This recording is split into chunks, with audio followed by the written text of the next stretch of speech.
உன் தலைவனே, உன் தற்குறிகளின் தலைமை தற்குறி இருக்கான்ல உன்னுடைய தலைவன். அடே வளர்ந்துகிட்டவனே யாதவ் அர்ஜுனா, யாரு நீ டிபேட் கூப்பிடுற?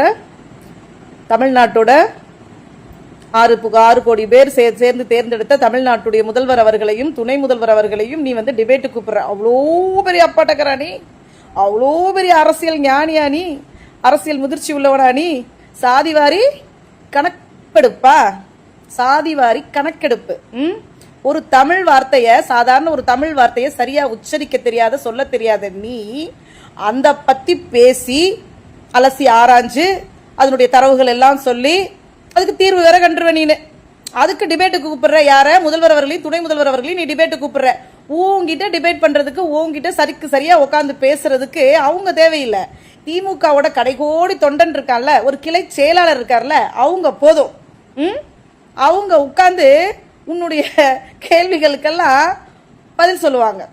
ஏன்னா உனக்கு தெரியாத விஷயங்களை கூட அவங்க உனக்கு சொல்லி தருவாங்க.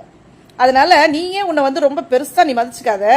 நீ அவ்வளவுதான், எங்களை பொறுத்த வரைக்கும் நீ அவ்வளவுதான். நீ மட்டும் இல்ல, உன் தலைவனே, உன் தற்குறிகளின் தலைமை தற்குறி இருக்கான்ல உன்னுடைய தலைவன், அந்த நடிகன், அவன் கூட எங்களுடைய கிளை செயலாட்ட கூட உட்காந்து பேச முடியாது. எழுதி கொடுத்தத ஒப்பிக்கணும்ட்டு எங்க டைவர்ட் ஆயிட்டா வந்து மறந்து போயிடுன்ட்டு அந்த ஷீட்டை கையில வச்சுக்கிட்டு பக்கத்திலேயே செத்து விழுந்தாங்க ஜனங்க கரூர்ல. ஆனா அந்த சீட்டை, அந்த A4 ஷீட்டை வச்சுக்கிட்டு எழுதி கொடுத்தது பேச மறந்து போயிடுன்ட்டு, பாதியில விட்டா மறந்து போயிடுன்ட்டு அத பேசிட்டு இருந்தான் உன் தலைவன். பக்கத்திலேயே உயிர்கள் செத்து மடியும் போது. ஆனா அதுக்கெல்லாம் நீங்க காரணம் இல்ல, செந்தில் பாலாஜி அவர்கள் தான் காரணம். விசாரணைன்னு ஒண்ணு இருக்கு அண்ணாத்த, என்ன இருக்கு?